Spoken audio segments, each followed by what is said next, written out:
ನೀವು ನೋಡ್ತಾ ಇದ್ದೀರಾ ಗ್ಯಾರಂಟಿ ನ್ಯೂಸ್. ನಾನು ಪ್ರಭುದೇವ್. ಇವತ್ತಿನ 30 ಜಿಲ್ಲೆಯ 30 ಸುದ್ದಿಗಳನ್ನು ಒಂದೊಂದಾಗಿ ನೋಡ್ತಾ ಹೋಗೋಣ. ನವೆಂಬರ್ನಲ್ಲಿ ಸಚಿವ ಸಂಪುಟ ವಿಸ್ತರಣೆ ವಿಚಾರಕ್ಕೆ ಸಚಿವ ಆರ್.ಬಿ. ತಿಮ್ಮಾಪುರ್ ಪ್ರತಿಕ್ರಿಯಿಸಿದ್ದಾರೆ. ಬಾಗಲಕೋಟೆಯಲ್ಲಿ ಮಾತನಾಡಿದ ಅವರು, ವಿಸ್ತರಣೆ ಸುಳಿವು ಇನ್ನೂ ಸಿಕ್ಕಿಲ್ಲ, ಮುಂದೆ ನೋಡಬೇಕು. ಸಚಿವ ಸಂಪುಟ ವಿಸ್ತರಣೆ ಸಿಎಂ ಸಿದ್ದರಾಮಯ್ಯ ಹಾಗೂ ಹೈಕಮಾಂಡ್ಗೆ ಬಿಟ್ಟಿದ್ದು, ಪಕ್ಷದ ನಿಷ್ಠಾವಂತ ಕಾರ್ಯಕರ್ತನಾಗಿ ಆದೇಶ ಪಾಲನೆ ಮಾಡ್ತೀನಿ ಅಂತ ಹೇಳಿದ್ದಾರೆ. ಸಚಿವ ಸಂಪುಟದ ವಿಸ್ತರಣೆಯ ಸುಳಿವು ಇನ್ನೂ ಸಿಕ್ಕಿಲ್ಲ. ಸಚಿವ ಸಂಪುಟ ವಿಚಾರ ಮುಖ್ಯಮಂತ್ರಿಗಳಿಗೆ ಹೈಕಮಾಂಡ್ಗೆ ಬಿಟ್ಟದ್ದು. ಅವ್ರು ಏನು ಆದೇಶ ಮಾಡ್ತಾರೆ ಅದು ಪಾಲನೆ ಮಾಡ್ತಕ್ಕಂಥದ್ದು. ನಾನು ಒಬ್ಬ ಪಕ್ಷದ ನಿಷ್ಠಾವಂತ ಕಾರ್ಯಕರ್ತನಾಗಿ ಅದನ್ನು ಪಾಲನೆ ಮಾಡ್ತೇನೆ. ನೋಡ್ರಿ, ನೀನಾದರೂ ಪರವಾಗಿಲ್ಲ, ಅವನಾದರೂ ಪರವಾಗಿಲ್ಲ, ಇವನಾದರೂ ಪರವಾಗಿಲ್ಲ, ಮಾಡೋರು ಯಾರು? CLP and high command. ಅದರಿಂದ ಆದದ್ದಷ್ಟೇ ಅಧಿಕೃತ. ನೀನು ಆಗು, ನಾನು ಆಗು, ನೀನು ಬಾ, ನೀನು ಹೋಗು ಅಂದರೆ ಏನಾಗೋದಿಲ್ಲ. ಸಚಿವ ಸಂಪುಟದ ವಿಸ್ತರಣೆಯ ಸುಳಿವು ಇನ್ನೂ ಸಿಕ್ಕಿಲ್ಲ. ಸಚಿವ ಸಂಪುಟ ವಿಚಾರ ಮುಖ್ಯಮಂತ್ರಿಗಳಿಗೆ ಹೈಕಮಾಂಡ್ಗೆ ಬಿಟ್ಟದ್ದು. ಅವ್ರು ಏನು ಆದೇಶ ಮಾಡ್ತಾರೆ ಅದು ಪಾಲನೆ ಮಾಡ್ತಕ್ಕಂಥದ್ದು. ನಾನು ಒಬ್ಬ ಪಕ್ಷದ ನಿಷ್ಠಾವಂತ ಕಾರ್ಯಕರ್ತನಾಗಿ ಅದನ್ನು ಪಾಲನೆ ಮಾಡ್ತೇನೆ. ನೋಡ್ರಿ, ನೀನಾದರೂ ಪರವಾಗಿಲ್ಲ, ಅವನಾದರೂ.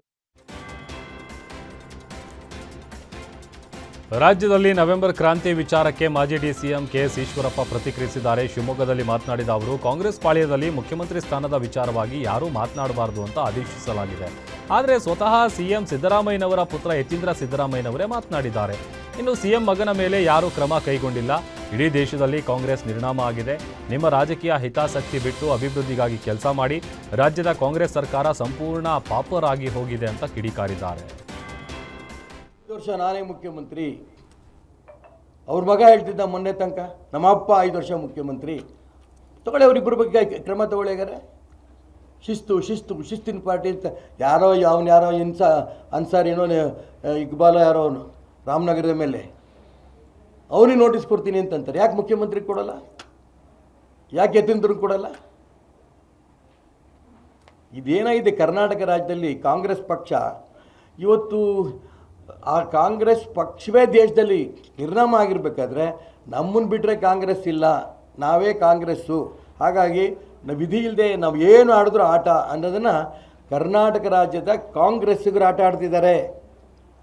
ಜನ ನಮ್ಮನ್ನು ನೋಡ್ತಾ ಇದ್ದಾರಂತ ಕಲ್ಪನೆ ಇಲ್ಲ.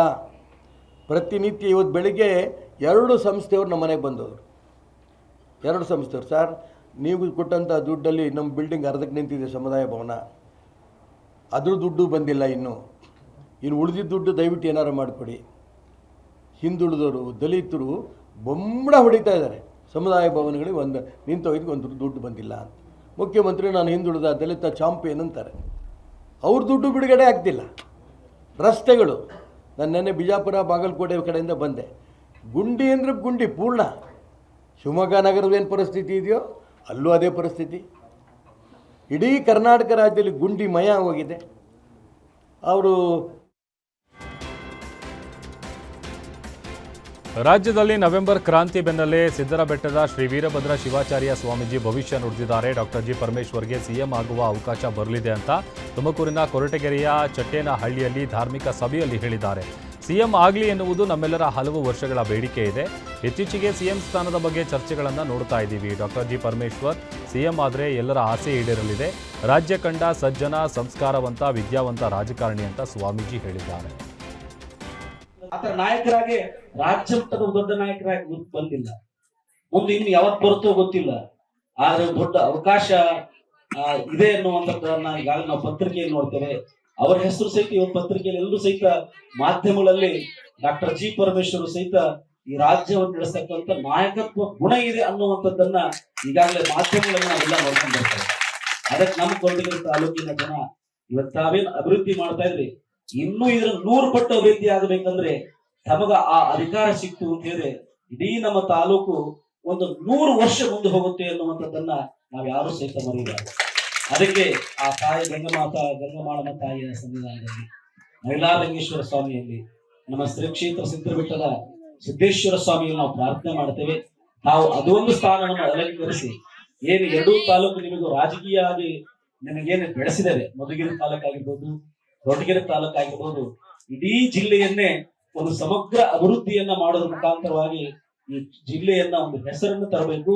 ಜೊತೆಲಿ ನಮ್ಮ ಜಿಲ್ಲೆಯಲ್ಲೂ ಸಹಿತ ಒಬ್ರು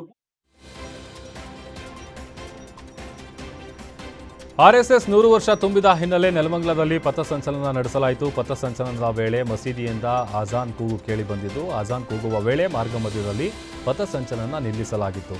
ನಂತರ 3 ಬಾರಿ ಶಂಖನಾದ ಕೂಗುವ ಮುಖಾಂತರ ಪಥಸಂಚಲನ ನಡೆಸಿದ್ರು. ಪಥಸಂಚಲನದಲ್ಲಿ ಸಾವಿರಾರು ಗಣವೇಷಧಾರಿಗಳು ಭಾಗಿಯಾಗಿದ್ದರು.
ಕಲಬುರಗಿಯ ಚಿತ್ತಾಪುರದಲ್ಲಿ ಆರ್ಎಸ್ಎಸ್ ಪಥಸಂಚಲನಕ್ಕೆ ವಿರೋಧ ಹೆಚ್ಚಾಗಿದ್ದು, ಶಾಂತಿ ಸಭೆಗೂ ಮುನ್ನವೇ ಆರ್ಎಸ್ಎಸ್ ಪಥಸಂಚಲನಕ್ಕೆ ಅನುಮತಿ ನೀಡದಂತೆ ಸೌಹಾರ್ದ ಕರ್ನಾಟಕ ಸಂಘಟನೆಯ ಮುಖಂಡರು ಒತ್ತಾಯಿಸಿದ್ದಾರೆ.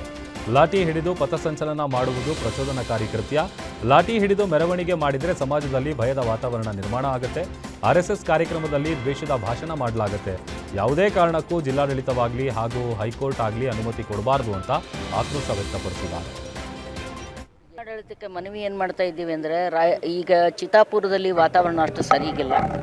ಚಿತ್ತಾಪುರದ ನಾಯಕರಿಗೆ ಆಯ್ಕೆ ಆಗಿರ್ತಕ್ಕಂಥ ಪ್ರತಿನಿಧಿಗಳಿಗೆ ಅವರಿಗೆ RSSನ ಜನ, BJP ಜನ ಸಿಕ್ಕಾಪಟ್ಟೆ ಮಾತಾಡಿದ್ರಿಂದ, ಕೆಟ್ಟ ಶಬ್ದ ಪ್ರಯೋಗಿಸಿದ್ರಿಂದ ಸಹಜವಾಗಿಯೇ ಆ ಏರಿಯಾದೊಳಗೆ ಅವರ ಅನುಯಾಯಿಗಳು ಇರ್ತಾರೆ, ಅವರ ಅಭಿಮಾನಿಗಳು ಇರ್ತಾರೆ. ಒಂದು ವೇಳೆ RSS ನಾಳೆ ಲಾಠಿ ಹಿಡ್ಕೊಂಡು ಪಥಸಂಚಲನ ಮಾಡಿದ್ರೆ ಅಲ್ಲಿಯ ವಾತಾವರಣ ಕೆಟ್ಟು ಹೋಗ್ತದೆ, ಜನಸಾಮಾನ್ಯರ ಬದುಕಿಗೆ ಕುತ್ತು ಬರ್ತದೆ. ಚಿತ್ತಾಪುರದ ಜನ ಯಾರು ಕೂಡ, ಬಹುಸಂಖ್ಯಾತ ಜನ ಇದಕ್ಕೆ ತಯಾರಿಲ್ಲ. ಹೀಗಾಗಿ ಇನ್ನೂ ಅನೇಕ ಸಂಘಟನೆಗಳು ಕೂಡ ನಾವು ಪಥಸಂಚಲನ ನಡೀತೀವಿ ಅನ್ನುವಂಥ ಒಂದು ವಾದ ಮಂಡಿಸ್ತಾ ಇದ್ದಾರೆ. ಹೀಗಾಗಿ ಅನಾವಶ್ಯಕ ಹಿಂಸೆ, ದೊಂಬೆ, ಗಲಭೆ ಆಗಿ ಜನಸಾಮಾನ್ಯರಿಗೆ ಕುತ್ತು ಬರಬಾರ್ದು ಅನ್ನುವ ಕಾರಣಕ್ಕಾಗಿ ಆ ಸಂಧಾನ ಸಭೆಯಲ್ಲಿ ಜಿಲ್ಲಾಡಳಿತ ಮುತುವರ್ಜಿ ವಹಿಸಿ ಸದ್ಯಕ್ಕೆ ಯಾರಿಗೂ ಕೂಡ ಪಥಸಂಚಲನ ನಡೆಸಲಿಕ್ಕೆ ಅವಕಾಶ ಕೊಡದಂತೆ ಶಾಂತಿ ಸುವ್ಯವಸ್ಥೆಯನ್ನು ಕಾಪಾಡಳಿತಕ್ಕೆ ಮನವಿ ಏನು ಮಾಡ್ತಾ ಇದ್ದೀವಿ ಅಂದರೆ, ಈಗ ಚಿತ್ತಾಪುರದಲ್ಲಿ ರಾಜ್ಯದಲ್ಲಿ ಆರ್ಎಸ್ಎಸ್ ಸಂಘರ್ಷದ ಕಿಚ್ಚು ಹೆಚ್ಚಾಗಿದ್ದು, ಯಾದಗಿರಿಯ ಗುರುಮಠಕಲ್ನಲ್ಲಿ ಪಥಸಂಚಲನಕ್ಕೆ ಅನುಮತಿ ನಿರಾಕರಣೆ ಹಿನ್ನೆಲೆ ಅನುಮತಿಗಾಗಿ ಆರ್ಎಸ್ಎಸ್ ಮುಖಂಡರು ಇವತ್ತು ಮತ್ತೊಮ್ಮೆ ಅರ್ಜಿ ಸಲ್ಲಿಸಿದ್ದಾರೆ. ಈಗಾಗಲೇ ಅಕ್ಟೋಬರ್ 31ರಂದು ಪಥಸಂಚಲನಕ್ಕೆ ಸಿದ್ಧತೆ ಮಾಡಿಕೊಂಡಿದ್ದು, ಅನುಮತಿಗಾಗಿ ಆರ್ಎಸ್ಎಸ್ ಮುಖಂಡರು ನೇರವಾಗಿ ಜಿಲ್ಲಾಧಿಕಾರಿಗಳಿಗೆ ಅರ್ಜಿ ಸಲ್ಲಿಸಿದ್ದಾರೆ. ಇದೇ ಅಕ್ಟೋಬರ್ 25ರಂದು ನಡೆಯಬೇಕಿದ್ದ ಪಥಸಂಚಲನಕ್ಕೆ 3 ದಿನ ಮೊದಲು ಅರ್ಜಿ ಸಲ್ಲಿಸಬೇಕಿತ್ತು. ಆದರೆ 3 ದಿನ ಮೊದಲು ಅರ್ಜಿ ಸಲ್ಲಿಸದಿದ್ದಕ್ಕೆ ಡಿಸಿ ಅನುಮತಿ ನಿರಾಕರಿಸಿದ್ದಾರೆ. ಇದರಿಂದಾಗಿ ಕೊನೆ ಗಳಿಗೆಯಲ್ಲಿ ಪಥಸಂಚಲನ ರದ್ದಾಗಿತ್ತು. ಈಗ ಮತ್ತೆ ಆರ್ಎಸ್ಎಸ್ ಮುಖಂಡರು ಅನುಮತಿ ಕೇಳಿದ್ದಾರೆ. ವಾಲ್ಮೀಕಿ ಸಮುದಾಯದ ಬಗ್ಗೆ ರಮೇಶ್ ಕತ್ತಿ ನೀಡಿರುವ ಅವಹೇಳನಕಾರಿ ಹೇಳಿಕೆಗಳ ವಿರುದ್ಧ ಬಾಗಲಕೋಟೆಯಲ್ಲಿ ವಾಲ್ಮೀಕಿ ಸಮುದಾಯವು ವಿನೂತನ ಹಾಗೂ ಉಗ್ರ ಪ್ರತಿಭಟನೆ ನಡೆಸಿದೆ. ವಾಲ್ಮೀಕಿ ಸಮುದಾಯದ ಮುಖಂಡರ ನೇತೃತ್ವದಲ್ಲಿ ನೂರಾರು ಕಾರ್ಯಕರ್ತರು ಇವತ್ತು ತಹಶೀಲ್ದಾರ್ ಕಚೇರಿಯಿಂದ ನವನಗರದ ಜಿಲ್ಲಾಡಳಿತ ಭವನದವರೆಗೆ ಬೃಹತ್ ಮೆರವಣಿಗೆಯಲ್ಲಿ ಸಾಗಿದ್ರು. ಆಕ್ರೋಶದ ಮಡುವಿನಲ್ಲಿರುವ ಸಮುದಾಯದ ಮುಖಂಡರು ಮತ್ತು ಕಾರ್ಯಕರ್ತರು ರಮೇಶ್ ಕತ್ತಿಯವರ ಪ್ರತಿಕೃತಿಯ ಅಣುಕು ಶವ ಯಾತ್ರೆ ನಡೆಸಿ ಜಿಲ್ಲಾಡಳಿತ ಭವನದ ಎದುರು ಅಂತ್ಯ ಸಂಸ್ಕಾರ ಮಾಡುವ ಮೂಲಕ ತಮ್ಮ ವಿರೋಧವನ್ನು ವ್ಯಕ್ತಪಡಿಸಿದ್ದಾರೆ.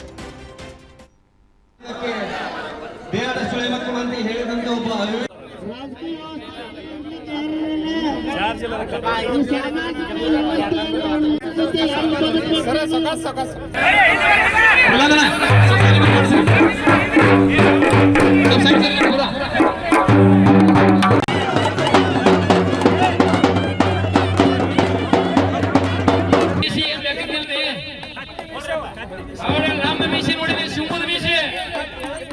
ಸಿಂಹದ ಮೀಸದು.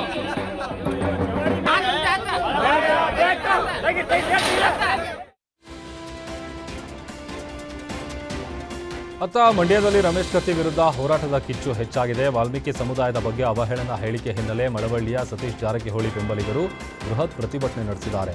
ಗಂಗಾ ಪರಮೇಶ್ವರಿ ದೇಗುಲದಿಂದ ತಾಲೂಕು ಕಚೇರಿವರೆಗೆ ರ್ಯಾಲಿ ನಡೆಸಿ ಪೋಸ್ಟ್ ಆಫೀಸ್ ವೃತ್ತದಲ್ಲಿ ಮಾನವ ಸರಪಳಿ ನಿರ್ಮಿಸಿದ್ದಾರೆ.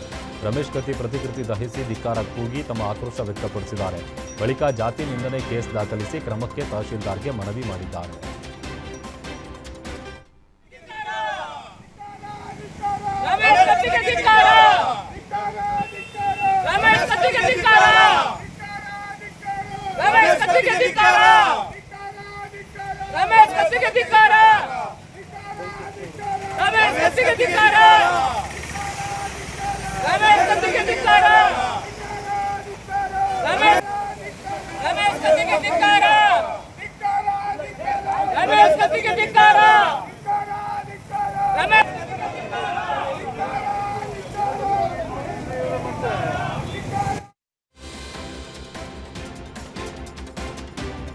ಧರ್ಮಸ್ಥಳ ಬುರ್ಡೇಕೆ ಸಂಬಂಧ ಬೆಳ್ತಂಗಡಿ ಎಸ್ಐಟಿ ಕಚೇರಿಗೆ ಹಾಜರಾಗುವಂತೆ ಮಹೇಶ್ ಶೆಟ್ಟಿ ತಿಮರೋಡಿ, ಗಿರೀಶ್ ಮಟ್ಟಣ್ಣನವರ್, ಜಯಂತ್ ಟಿ ಹಾಗೂ ವಿಠಲ್ ಗೌಡಗೆ ಎಸ್ಐಟಿ ತನಿಖಾಧಿಕಾರಿ ಜಿತೇಂದ್ರ ದಯಾಮ ನೋಟಿಸ್ ಜಾರಿಗೊಳಿಸಿದ್ರು. ಅಲ್ಲದೆ ವಿಚಾರಣೆಗೆ ಹಾಜರಾಗದಿದ್ದರೆ ಬಂಧನ ಮಾಡುವ ಎಚ್ಚರಿಕೆಯನ್ನು ಕೂಡ ಕೊಟ್ಟಿದ್ರು. ಅದರ ಹೊರತಾಗಿಯೂ ತಿಮರೋಡಿ ವಿಚಾರಣೆಗೆ ಹಾಜರಾಗಿರಲಿಲ್ಲ. ಬದಲಾಗಿ ಎಸ್ಐಟಿ ಕಚೇರಿಗೆ ಮಹೇಶ್ ಶೆಟ್ಟಿ ತಿಮರೋಡಿ ಅವರ ವಕೀಲರ ತಂಡ ಆಗಮಿಸಿ 7 ದಿನಗಳ ಕಾಲಾವಕಾಶವನ್ನು ಕೇಳಿದ್ದಾರೆ. ಮಹೇಶ್ ಶೆಟ್ಟಿ ತಿಮರೋಡಿ ಗಡೀಪಾರು ಆದೇಶದ ವಿರುದ್ಧ ಪ್ರತಿಭಟನೆಗೆ ಅನುಮತಿ ಕೊಡದೆ ನಿರಾಕರಿಸಿದ್ದು, ಅನುಮತಿ ಇಲ್ಲದಿದ್ದರೂ ಬೆಳ್ತಂಗಡಿ ಮಿನಿ ವಿಧಾನಸೌಧ ಎದುರು ತಿಮರೋಡಿ ಬೆಂಬಲಿಗರು ಸೇರಿದ್ದಾರೆ. ಮಿನಿ ವಿಧಾನಸೌಧ ಮುಂಭಾಗ ಸೇರಿದ್ದ ತಿಮರೋಡಿ ಬೆಂಬಲಿಗರನ್ನ ಪೊಲೀಸರು ವಶಕ್ಕೆ ಪಡೆದಿದ್ದಾರೆ. ಅನುಮತಿ ಕೊಡದಿದ್ರೂ ಯಾಕೆ ಬಂದಿದ್ದೀರಾ ಅಂತ ಸರ್ಕಲ್ ಇನ್ಸ್ಪೆಕ್ಟರ್ ಸಿಡಿದಿದ್ದಾರೆ.